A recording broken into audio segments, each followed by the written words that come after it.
10x your service design offering with Smaply. Take 20% off any order with This Is HCD 20 off. Let's superpower you and your design team's potential. Sign up at smaply.app.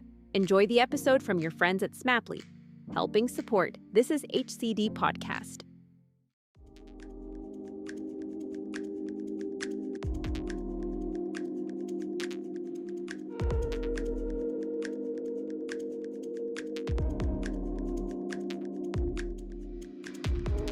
Hey folks, and welcome to another episode of This Is HCD. My name is Jerry Scullion and I'm your host, and I'm based in the wonderful, very windy today city of Dublin City, Ireland, and I offer training to organisations internationally in service design, user experience design and design research, and also work one-on-one with changemakers from all over the world with my 12-week coaching programme that I offer through this podcast.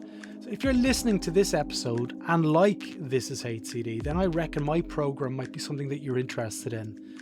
I've worked with designers from all different levels, from C-level to mid-level, helping them grow both as a practitioner and as a person.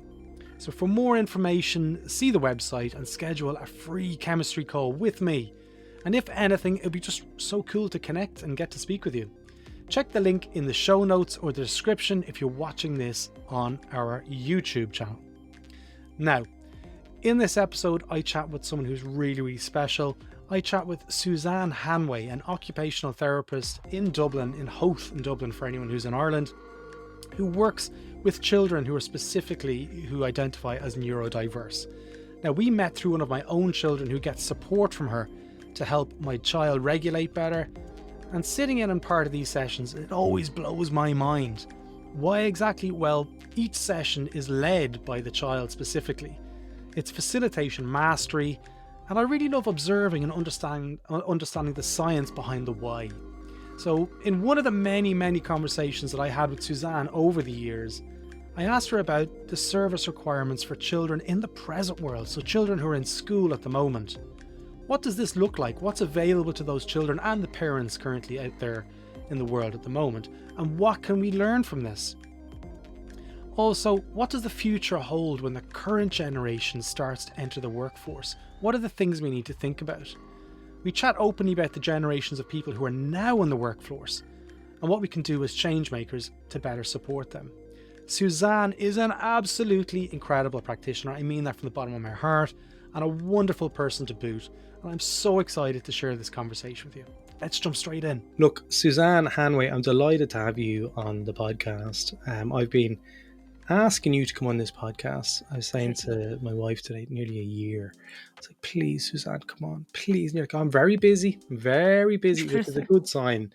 But maybe we'll start off, maybe tell our listeners a little bit about yourself, where you're from and what you do. So I'm Suzanne, and I suppose very lucky to be in the profession that I'm in. I'm an occupational therapist and have been so. As I was thinking about that, I was like, oh my God, 28 years. 28 years. 28 years. So I obviously don't look that old. No, you only look about 25. And I kind of started off, and I didn't go into OT straight away. I went into science in UCD, and I started off with loved the sciences, loved it, kind of, the biology side of things, and went into UCD, and I was like, oh my God, it's like cattle market. There's 500 people in the lecture hall. Yeah.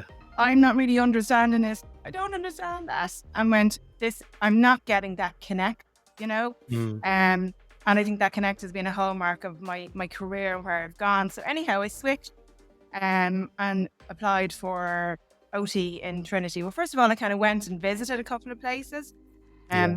Spoke with an uncle of mine who has a very significant physical disability, and his first OT was Anne Beckett, who is a niece of Samuel Beckett. Oh, and really? she was one of the first OTs in Ireland, and she lost one of her legs in an accident, and she was my uncle's OT. And he's very, very kind of affected by his disability in some ways, but what he's achieved is absolutely amazing. And he always spoke so highly, and he said, oh, I think you might like that. Go and visit a couple of OT departments. And I hadn't heard of OT before then. Yeah. Looked into the course and went, like that. And it was a heavy course, compared to anyone who was doing their 10 hours a week of lectures. It was 35, 40-hour week lectures, placement, but loved it. The minute I did it, I was like, okay. And it was tough, academically tough. And I think something which has happened now that it was the case, it's a match of the person. You're seeing people maybe go into OT, not Mm. always, it's quite high points. And they might Yeah. academically be really, really gifted, but I think the personality of the person is hugely important to our profession. Yeah. Um, But let's just and back up that, there a little bit on the OT point, because some people listening will be like, "What is OT? How would you brilliant, Alex question. describe what occupational therapy is?" Because I remember hearing about it when I was studying 20 years ago, and I was like, "Occupational therapy, is that something that happens in the workplace where you're Yeah. sitting, or like some sort of, rehabilitation?" A lot of people don't understand it. I think they Mm, do think of the word occupation and it's to do with getting a job. Where I suppose the principle of OT, it looks at occupational performance areas. So it looks mm, at a day, it looks at life and what you do within that day. It's your work, if you're obviously in a job, it's your education, if you're a child, it's your play, it's your leisure, it's your activities of daily living. So they are your mm, occupational performance areas. And then an OT looks at how an illness, how a disability, how maybe a neurodivergence affects your performance in that area and looks at ways to either adapt, compensate, or develop your skills. And again, it mm, very much depends what clinical area you work in. I obviously work in the area of kind of younger children, mhm. children in care. It'd be very different my work day compared to if I was in, Beaumont or a hospital, much more of Absolutely. a rehab area. Now, a lot of the listeners to this podcast in particular are designers, are change makers, so they'd probably be classified as creatives. Yeah. They're all throwing their eyes up to heaven. I can see them now. But a lot of those people and a lot of my peers at the moment, it seems to be over the last 5, 10 years, a lot of people have been assessed for things. A lot of my peers are now discovering that they maybe have ADHD or just generally neurodivergent. Mm. I'd love to get your take on a description of what neurodivergence is, and then we'll come up with the second question is, and what are the kind of challenges that you see that neurodivergence, people with neurodivergence have in their daily lives? I think first and foremost there's a shift with the understanding of neurodivergence. Mm. Um, And acceptance. and acceptance. It's not you need to be fixed. It's like this is Yeah. who I am, and there is a big shift. There's even a shift in clinical practice about in a couple of years' time. Are we going to have all these different diagnostic categories anymore? Or are we just going to have the term neurodivergent? Are we going to have DCD, which is obviously some people might know it as dyspraxia, developmental coordination disorder, ASD, autistic spectrum disorder, ADHD, all of those kind of come under neurodivergent. I think we're Mm. seeing it's always been there, but it's never being connected to the same way that it has now. I think we'll all look back in our past and we go, oh, maybe I'm a bit neurodivergent. I definitely am. Mm. And we look at people in our class and they're maybe just labeled, they were labeled different. They Yeah. maybe had mental health issues, but there definitely is a shift to label things more. Um, I think in a couple of years' time it won't be that because there is more of a shift as well in accepting the person. And I very much do that within practice. It's not someone is coming to me to be fixed. It's Yeah. about giving them insights into, well, that's why that's hard for you. You get really overloaded by sensory information, Mm. and here's some strategies that might help. So it's learning strategies to manage that neurodivergence and to Yeah. navigate. And it can make navigating things a little bit more challenged when you don't understand it. But I Mm. always think it's when you understand it more, you can navigate it and you can figure out. Some people need to do assessment to figure that out. Other people just go, "Do you know what? I know I maybe have, as in an adult, I know I maybe have a neurodivergence, but I figured out how to navigate that, so I don't need Sure. a label." But obviously, some people do So go that route. you mentioned there that a lot of your work is with young children. What are the kind of challenges they face? Because even though the industry within OT has evolved and has accepted the fact that this isn't about being fixed, Yeah. society is somewhat behind. So, what are the challenges I that think the they? challenges are access to services. Yeah, Yeah, even in private practice, it's quite hard to access services, true, HSE services. Waiting lists are crazy. just bonkers, absolutely bonkers. So the clinical services and the HSE, and there's some fantastic professions within those Mm, areas, but waiting lists really are a challenge.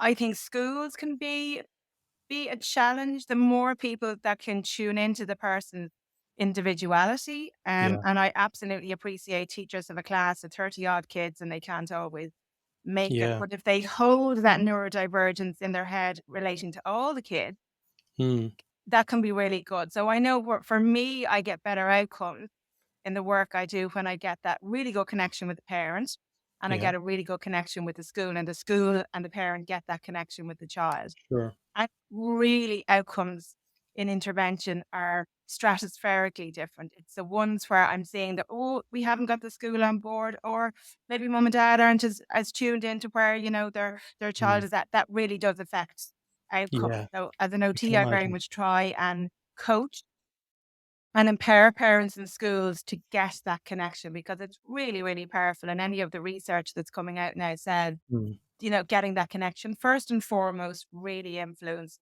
outcome measures. yeah. Now, on that point, the pressure on schools to Yeah. support an additional need, if you want, Yeah. from a child. If you had a class of say 30 and they were all assessed, how many of those children would you say on average would be neurodivergent? A third, I would think. A third, about a third of a class of 10. Yeah. So in my year, like when I was in school in the early 80s, all the way through until the mid 90s, there was definitely people that Mm. were in my class that would have been neurodivergent, that would have learning disabilities, and they were kind of classified as just being difficult Yeah. or Yeah. slow or any of Yeah. these terms that are very kind of derogatory. Um, but we've noticed a shift that's happened in the last definitely 20 years anyway with Mm. my generation of parents. There seems to be an acknowledgement that we could probably better support people. What do you think is behind that? What has caused this kind of universal shift to kind of global understanding that we're all different and we're all unique? I think research, I think models of practice have evolved. I think the training that teachers and clinicians are getting, it's sowing that seed, and it's the ability to reflect and go, what we were doing wasn't working well. Mm, You know, neurodivergence when it wasn't being supported, when it wasn't being understood, you were seeing the impact in the mental health service.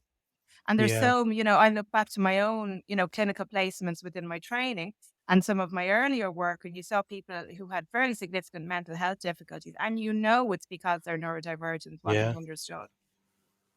So the mental health services then were getting blocked up and they're going, oh, there's something not quite clicking. We need to go back and mm. we need to look at what we were doing from the very beginning.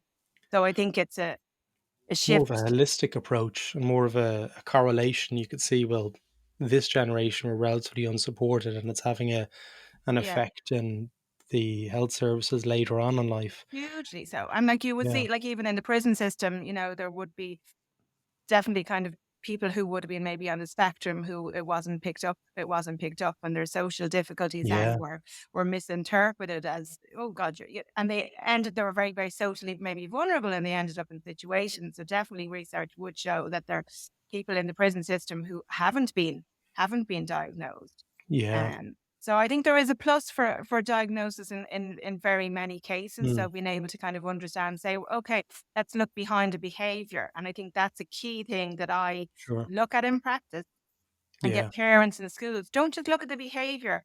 Why is it there? What is it? What is the intent of that behavior? And if we can figure out the intent, we can shift things rather than a behavioral, oh, we're going to stop it, we're going to reduce yeah, it. In some cases that does work, a more cognitive approach, but when there's a behavior there that has more of an emotional component, mm, our limbic system, and you think of it, flip the lid, this is very basic. So your limbic system is kind of your thumb and it's chucked away over your frontal lobe, your executive function. mhm, Okay. yeah, So if your limbic system is on fire, we flip the lid and executive function and frontal control is gone. And that's the okay, behavioral sign of things. In very many cases, certainly the cases I would work with. So we go back and we do body-based approaches. We go back and we say, let's support the limbic system. Let's get that regulation, that connect, and we keep the executive function and the limbic system, tucked Right. away. It's Yeah. like when the child has an absolute meltdown. Language, they're not going to process it. They're not going to hear it. So we need to Yeah. let that limbic system settle down and that frontal part, come back. That's it. It's accessible. So To it's regulate. why, in some of the work I do with children in care, it's encouraging body-based approaches rather than a cognitive approach.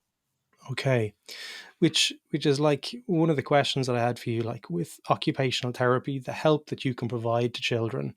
Mm. What are some of the activities that you do that maybe teachers or people who work with children can start to incorporate into their practice, so to speak?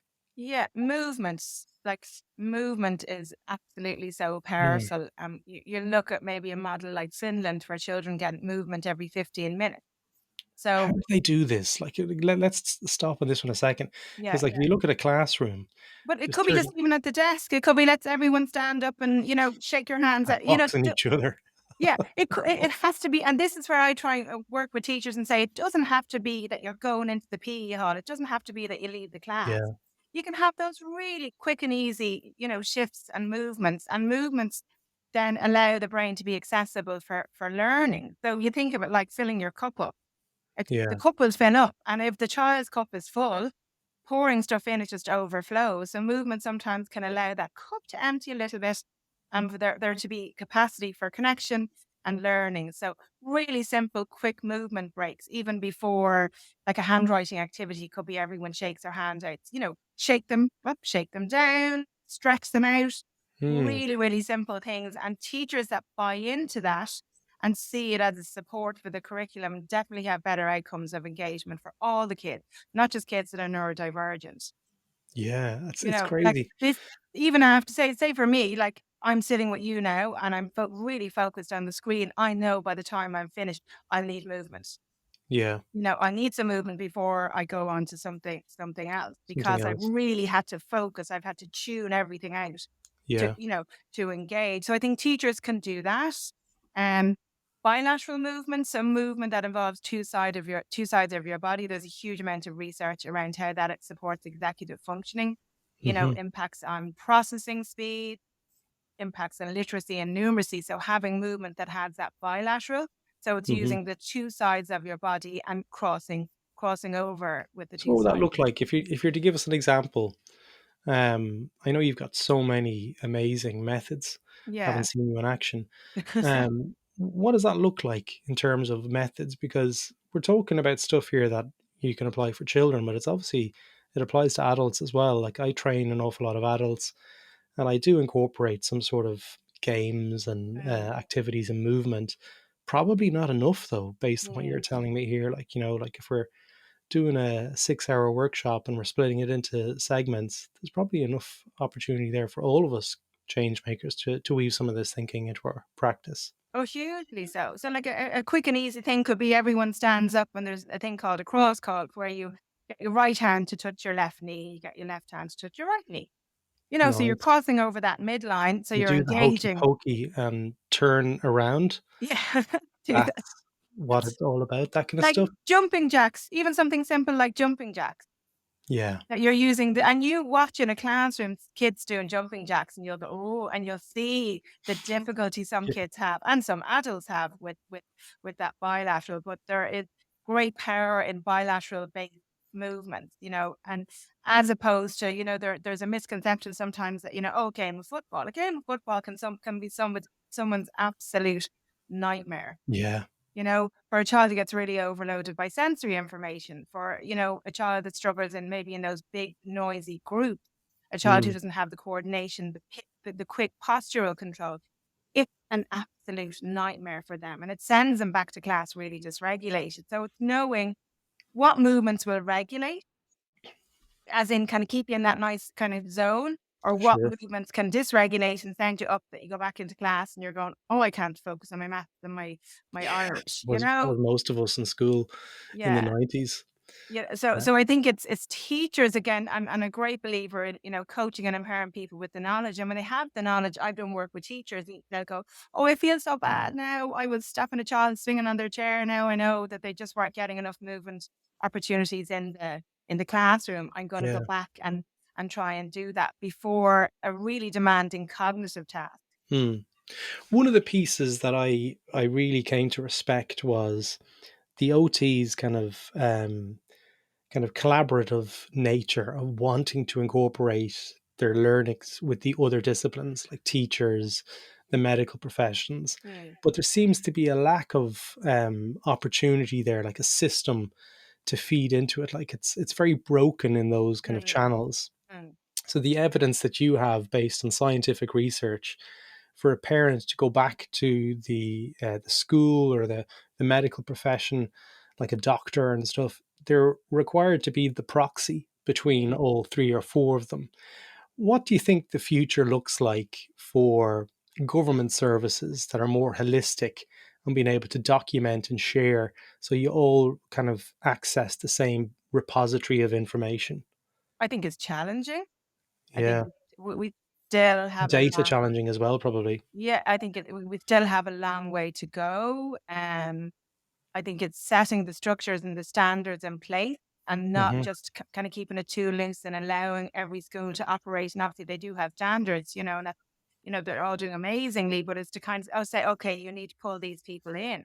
So Yeah. having a standard so it's not left so loose. So I think there needs to be tighter policies and standards. And there is that shift, but things move so slowly within the public sector and obviously Absolutely.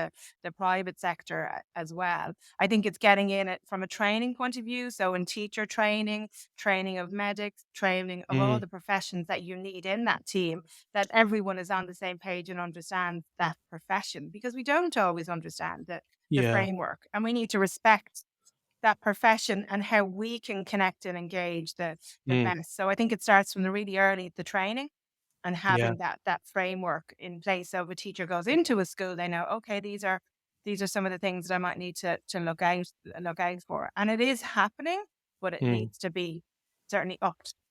yeah, absolutely. One of the things that I've basically been working on for the last 9 months, as you know, the Makers and Doers School, because I know you've been interested and Yeah, you no, also I thought it was shared great. it out in your own social channels, and I really appreciated that. But the importance of other avenues for children who aren't, say, sporty, Mm, who aren't kind of interested in doing the traditional sports like football or tennis or any of these things. They may find it very difficult due to the coordination or just interest. mm. What do you think, or do you think, the opportunity lies with the arts and crafts and design generally? What would that give to children, like if it was included much earlier? Because I know other countries in the world, like Finland, they introduce design at a much earlier age.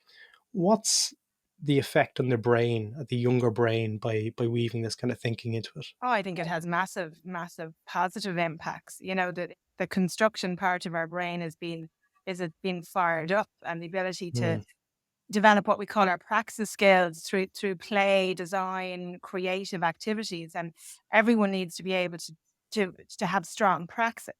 yeah, The term dyspraxia comes from difficulty with the skill of praxis, and praxis is about ideation, getting an idea, yeah, sequencing, and doing it. And when we, play with Lego, when we make things, we have to get that ideation, and then we have to sequence all the steps. And this is when I yeah, look people, having free play on Lego and not just reading the instructions, yeah. and building it. And, I certainly have had some people, you go, oh, and I glued it all together. And you're like, oh my God. Like, so the brain It'd gets send me mad. stimulated. Like there's Yeah. so many parts of the brain that get stimulated by that creative, that ideational play. It's really, really, really powerful. And I think it's Mm, really important. And there's definitely a shift in schools in that kind of opportunities and learning as well. I'm a really, really strong advocate um, for the need for really holistic options for sports in school. It shouldn't just be mm, PIA, it shouldn't just be rugby, it shouldn't just be soccer, because what you want someone to find a physical outlet that they get their joy from. mm. And if we really have it that narrow, children then just, I suppose they get it, they get a sense, I'm not good at sport. You Yeah. just haven't found your sport. Brings me back to my own school days. And God, all our PE teacher did was basketball and rounders, which I was absolutely rubbish at. Rubbish Right. at. And you just had to do that, and there was no other options. And certainly as a younger adult, it took me longer to navigate and find the sports that I got my joy from. But that was Mm. because I'm just that kind of a person. The system wasn't doing it. Yeah. And I do think schools need to make sure they offer enough after school, they offer enough sport that children can find their physical outlet that they get their joy from, because we see a huge correlation with children maybe who have DCD who never find that sport. They get obese, mental health problems develop later on in life. So it's Yeah. actually really important to do all that sampling and find the activity that gives you joy.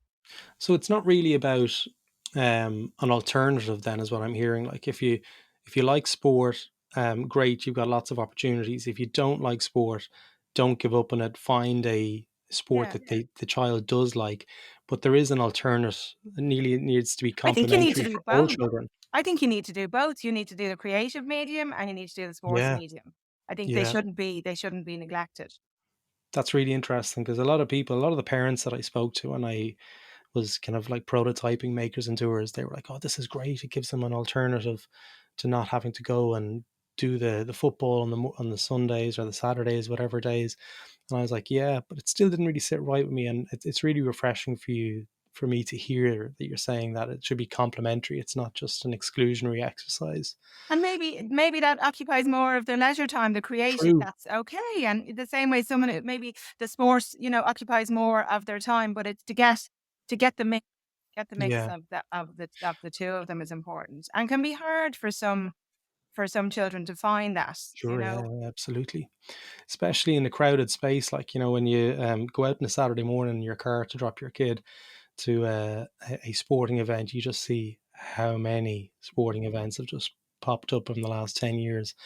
It was the same in Australia, same here. I think the world is kind of like realizing that there's a lot of benefits for this extracurricular activities after school. Yeah. Yes and On, no. I think is you want after school activities, Hmm, but I'm about to ask the next. you want that I, unstructured time. I was about to say, but does that come with a risk? And I know from speaking to you before, a little light bulb went off in my head. I wouldn't claim to have a big light bulb going off in my head because, my brain isn't as big as you'd think it is. But you saying to me before that too much and too many of these classes, in Mm, terms of structured play, has its disadvantages. mm. Can you tell me a little bit more about that? I think you think of what we talk about ideation, being able to figure out Mm, how to occupy your time. yeah, If we schedule our children, and it's not always the case, some kids can have everything scheduled for them and they're fine, they can figure out, they can occupy, but and also that they're like, okay, what am I doing today? Where am I going? What activity am I yeah, going to? But the skill from a mental health point of view and a learning point of view, the ability to reflect and have time on your own as a child, as an adult, and figure out what you're going to do and how you're going to occupy your time is such an important skill. mm, And definitely, as a parent, I can absolutely relate how you need your children occupied because you're working, and they can't mm, just be, you know, your child. You want to reduce your child-minding fees as well. So as you can see that from a parent side, and I remember posting and in a parent's WhatsApp or social media forum linked to my own, something like that in my own children's school. Oh, I got eaten. And I went, oh, okay, I won't, like, you're obviously not a working parent. What working parent, and maybe that free time is a little bit at the weekend when you're not at work, but you really are empowering your child with powerful skill yeah. to So be you able to you go, you okay, I've got recommended, an afternoon. Oh, I'm gonna do some painting. I'm just gonna read a book. And being able to quieten ourselves down as well, because sure. you're like a roller coaster and you're up there all the time when you're doing all the activities. And the brain needs to be able to go, okay, I can slow myself down. Yeah, You know, it that makes ability complete to sense to when you say it. to come down is really important, as opposed to, oh, I have to be going all the time. I can't slow down. I can't slow down. That was in one of the pre-chats we had for this. You were talking about that whole kind of giving space and permission for them to do what they want. And my children are quite young, like they're 4.5 and nearly 7. And I was kind of like, oh, we haven't really done that. Like on Mm. Saturday afternoons, it's usually like, okay, let's do something else after a Yeah. busy Saturday morning. Whereas now we're starting to weave in some of your advice in terms of, okay, like for the next 2 hours, you get to do what you want. Mm. And it could be just letting them play in the garden. It could be letting them do Lego, wherever it is, but the children are finding it difficult. Well, my children are finding it difficult to let go without parental supervision. And I Mm. know I'm not alone in this. So what advice would you give to parents who are trying to incorporate some of the things that we've spoken about today in this episode, and they're struggling with their child's neediness and clinginess, saying, "Come on, mommy, you need to play with me," or "Come on, daddy, push me on the swing." How Mm. do you get around that? How do you introduce this without having them kick off and getting a thump in the head? I That's think them sometimes thumping if me in the the head. adult needs to engage with the child, if they haven't got the ability to play on their Yeah. own yet, it's sometimes the adults getting that connect with the child.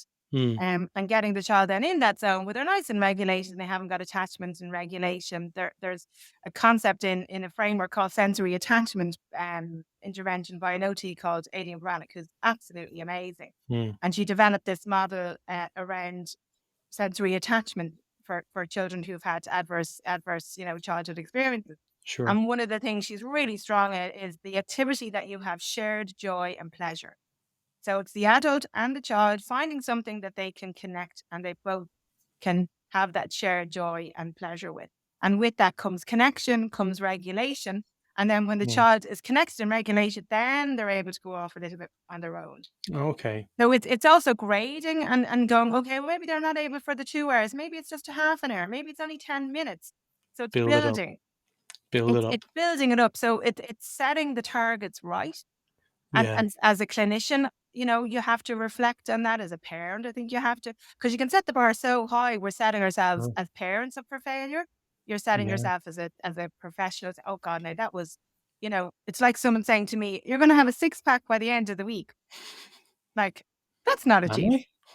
I haven't done any exercise. How did you know? Yeah. So we have to set the bar at the right, it's a just right challenge, and there's so many Yes. little phrases that I've kept as a therapist from, maybe a clinician I was really influenced, or a course I really did. Mm. Things like share joy and pleasure, connect, that connect before you regulate, um, the share joy and pleasure, the connect, and then what was the other one? What was the other one I was saying? Share joy and Share joy pleasure. and connect before you regulate. The just right challenge.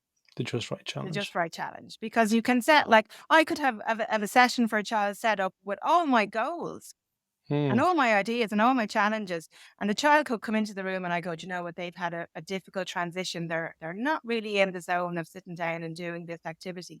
I'm going to have Yeah. to change tack, so I'm going to have to get my challenge just right as to where they are at, and I have Hmm. to connect with where they're at. Then when I connect with where they're at, they're going to be more regulated, then we can challenge. Okay. In terms of accessing services, it was one of the first things that you called out in terms of the difficulties for parents at the moment, trying to Yeah. find the right channel, the right support channel. In some cases, it can take years Mm. for a parent to find a resource, and then B, the right resource, Yeah. Yeah. because they're waiting so long before they can actually experience it. For people at the moment who may have a sense that their child is neurodiverse, what advice do you give them in terms of being able to support them in the interim? I think it's not jumping the gun to do formal diagnostic assessments straight away. Mm, I've had quite a lot of parents who come to me at the end of a journey and they've done so many assessments and they're still none the wiser about how to work with mm, their child. I think it's finding a person who can support you to go, okay, where are we at? How can we map where we need to go to? What do we need to do first? What do we need to do next? The HSE run lovely drop-in clinics that can be quite useful. Once a month they do drop-in clinics, and I would mm, encourage a lot of parents to do that. In my own practice, I do that quite a lot at the start, and I've turned away people and said, you know what, in your journey, I don't think OT is where we need to start. yeah. If I do assessments, I will always try and map out, this is really a priority. This is what we need to look at now, next. Mm. mapping that out. But I think as a parent, it's really finding someone who you can connect with on a relational Yeah, level, because when you get that relational connection, then I think it's much easier to map to things out, support. you know. And I've seen so many reports from parents, and they pay so much money for, and they're Mm. not buying into it.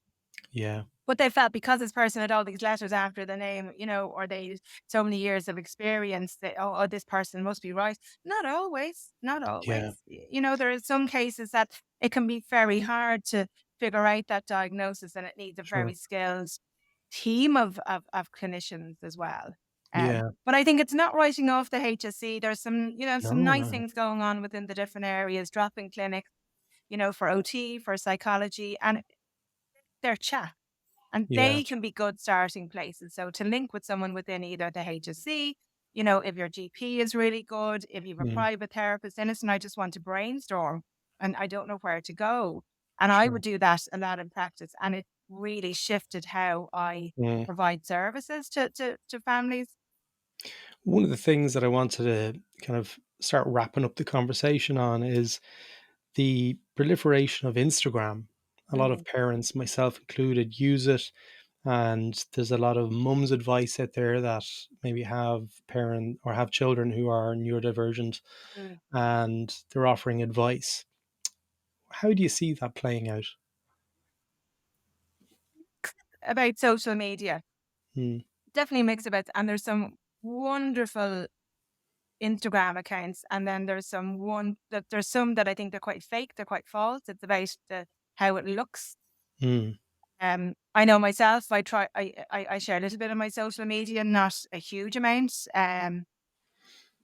I think the pressure to kind of have it look amazing. You know, yeah, have your makeup, have your hair, have your content looking really snazzy, and then getting too generalized in recommendations. And I yeah, see a lot of content on social media. And that's to say, there's some wonderful stuff, really, really, and it's too generalized. You can generalize some things, but some of it really isn't going to fit for your child. So I think it's not to use that as your Bible. I think it's dip in, dip out. yeah. My Um, friend Rachel Deacus, who's a trauma informed design specialist in the White House at the moment, she calls it practicing without a license. yeah, And that's there's really good. That's really good. yeah, Yeah. so there is a risk when Mm, comes with that. One of the pieces that I just want to go back to, you mentioned there around ideation mm, and the praxis part of the brain really struggles. In the prelude to this, you were saying some people just can't do it. They just mm, can't do ideation. And for all the people out there who run workshops, myself included, for clients, I've seen this firsthand. I watch people in, leadership and executive positions being tasked with some stuff that in the design world we'd be like, this mm, should be easy enough. And we whisper it and we just watch them stand there and mm. like fawn and not be able to actually attempt it. What's happening there? Was that a case of like way back they were unsupported in their development and they weren't able to play? Or It could what? be the lid is flipped. Right, okay. You Is know, it so possible they if that lid is don't flipped dysregulate. to help them? What can we do They to help them? You know, it could be at the start of maybe an activity or like a workshop. Have movement. Right. Not that movement is the answer. It sounds like movement is the answer for Yeah, everything, but exactly. it's you know, It's a it's Michael Jackson powerful. It might be doing that, getting that movement. So if someone is coming the into, you bilateral know, movements. lateral movement. Exactly, Yeah, exactly. Well, you think you might go into a workshop and you might be stressed, you might be socially anxious. You know, yeah, some people go into to those social situations, that's people they don't know. So your limbic system gets activated. You right. know, your limbic Okay. system gets more activated. And if your limbic system gets activated, as I said, flip the lid. So, Yeah, and then you're like, okay, come up with an idea. But your limbic system, you know, it could be even something simple like a really, really cold drink as well. Like yeah, I the remember you nerve saying that this to me. connects, This you know, is the vagus amazing. nerve that connects the gut and the brain. A cold drink, splashing some cold water, settles that down, breathing. You know, so either doing, there's a Mm, big shift to mindfulness and some really, really interesting stuff. But I think doing mindfulness, doing movement before then the more challenging cognitive tasks. So everyone is in that zone. Everyone is in a more regulated zone because everyone yeah, will respond different to coming into that environment the stresses and the unfamiliar as well. Yeah. Suzanne, you could talk about this stuff, and I know you can talk about it for days. Okay. How That's do what you my stay? husband says. Are you not still talking about the same thing? Yeah. Is it a case that he could ask a question, leave the room, and come back in, and you're still talking about it? Quite possibly, quite. Like, it's my passion. I know. Yeah. You I can love hear the it. work I do. I love problem solving. I Yeah. love being, there's an OT, Kim Bartell, who uses the term a behavioral detective. You Mm, love trying to figure out. You don't always figure out, but I mm. certainly enjoy the The challenge. challenge. And Yeah. I'm not afraid to ask someone else if I don't know. I'm not a therapist that goes, I know everything. I know a lot. Yeah. But I use the parents as a resource. I learn from the parents I work with. You've given me, resources and Mm, tips. And I really learn from the children that I work with. And I think yeah. to be that humble in your practice is really, I don't want to present this facade, on Instagram that I'm this, groomed, Expert. perfect person. I'm flawed. I have my Yeah. character traits that, my personality traits, maybe that, oh, that's not the best. But, Well, we all think you're brilliant. oh, thank you very much. But I We all think think you're brilliant. having that thirst for learning, and it's Mm, constantly evolving. I've been an OT for a long time, but I still feel my learning is developing. yeah. And that's why I loved when you were doing, your workshops. Like, oh, that's really exciting. That's really Yeah. different. I think that was great. Where do you go to stay up to date? Like, where are your kind of knowledge pools that you look at and My learn from? peer group, I'm really, Mm, really lucky that I have a network of peers within my area, and we'll share ideas. I think mhm. interdisciplinary resources as well. I work, Yeah. quite closely with speech and language therapists, psychologists, parents. So I keep up to date multiple ways, Mm, social media to some degree, but I can, and you can go down the route, you buy a book that you've seen on social media, and I've done it. yeah. And someone asked me recently about something that I bought through social media and said, did you read it? And I said, I got to chapter 2. Right. So it So was this. marketed, it was really sold, and it was, oh my God, this is going to be amazing. Then I got, and I went, the contents of it, Yeah. Bit you wishy know? washy. So, and obviously kind of journals, courses, it can get quite difficult when you've been an Yeah. OT for as long as I have, because courses that are fresh, courses that are new, there's a certain kind of cycle of courses and Sure. suite of courses that go around. So it can be harder. Mm, I went to England for a year to train in neurodevelopmental therapy because of that. yeah. So yeah, it's just being open. And I think then the knowledge will find you, and having those connections with Mm. people that inspire you as well. Do you want to give a shout out to any books that you think that you're like, that is a good book and that is a recommendation for Yeah. any parents or any I people just love The generally Well watching the video? Balanced Child, Oh yeah. by Sally Goddard Bly. Yeah. I which is about all our early life experiences, and our primary reflexes and how that can affect learning. There's another book by an Irish OT, Enos Lawler, Max and Me, a story about sensory processing, which I love, and the kids that come into me love. It's cartoon, and it's about a little boy called Max the Modulator and what it's like to be in his world, but it's very Nice. affirmative. Yeah. Love those two books. Okay, nice. I'll find them and put a link to them in the show notes. Suzanne, if Yeah. people want to reach out to you and follow you and learn more about what you do, what's the best way for people to get in touch with you? Yeah, I'm on Instagram.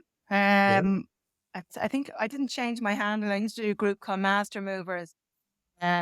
So I think it's Master Movers I'll OT. find it and I'll put it into the Yeah. show notes. And then my email, SuzanneHanway@gmail.com. Awesome. That's always a good starting point. Suzanne, I wrap every episode up by thanking the guests for their, vulnerability, giving me their time and energy and being put on the spot and being able to speak with somebody like me. I really, really appreciate it because I know you are so busy. Like, if people realize Suzanne Hanway, like the demand for Suzanne Hanway is through the stratosphere. So to give me an hour of your time, I really, really appreciate it. So keep doing the great work that you're doing. And in the future, you're always welcome back to the I've podcast. really enjoyed it. And it's really interesting. Just to kind of finish up, I was getting ready to come, and I was putting on this kind of more formal shirt. Yeah, And I looked at myself, I said, oh, that's not giving me joy. And my favorite color is orange. And it this looks is not good. remotely a work, like if you want to present a facade. And I went, you know what? It's giving me joy. And I'm Yeah, going to be in the zone. I'm going to be yeah, comfortable, as opposed to this quite stuffy shirt that might have looked Yeah. very professional. And I went, I want to have joy. I want to show the real me, and I want to be in the zone and not be And that's great nervous, to do that, not be worried. because Yeah. everyone who listens and watches on this podcast, they're all about, kind of presenting their best self. So, Yeah. you're living the mantra. Suzanne, thanks so much. Listen, thanks a million. Bye.